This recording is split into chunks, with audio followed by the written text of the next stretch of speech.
product is about risk, technology is about risk, org design is about risk. I would never describe myself as a risk person necessarily, but actually, when you swap that word out for discipline, a lot of what you're saying revolves back around that point of those middle layers have been removed. We've looked and said, how do we improve layers of governance? And in many cases, we've just said, just delete them. Or how do we fix processes, workflows? How do we look at operating models and make them leaner? And what a lot of people have done is said, just delete the middle bit, which does work in many ways. It does speed you up. It takes you from A to B much quicker. But there is not a risk-free way of doing that. If you build faster, you get closer and quicker towards your failure if you are going to fail.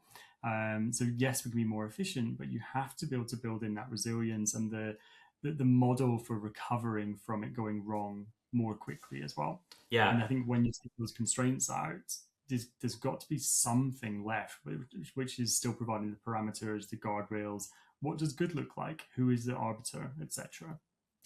Absolutely. And I hope more companies who are experimenting, it's really internal experimentation as well. When you talk about the recovery, I hope they're actually going through the recovery phase. I think there's a lot of edicts for delete this.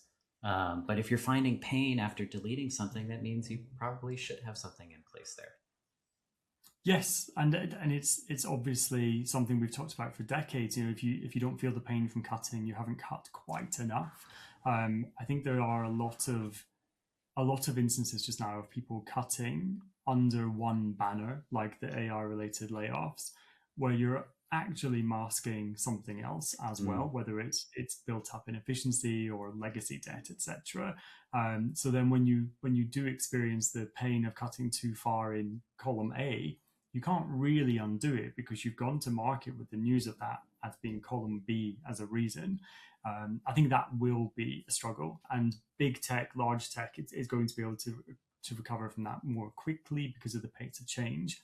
For the mid market, where I spend most of my work, you really have to get it right. The impact of cutting too deeply may be that the four people you have left in a function end up being reduced down to two, and you've got a huge talent loss or a knowledge loss, etc. So treading a bit more carefully, using more of a consultative approach, and partnering with people like you, like myself, to bring outside in experience, I think is really valuable. And I'm seeing much more of those type of engagements as well.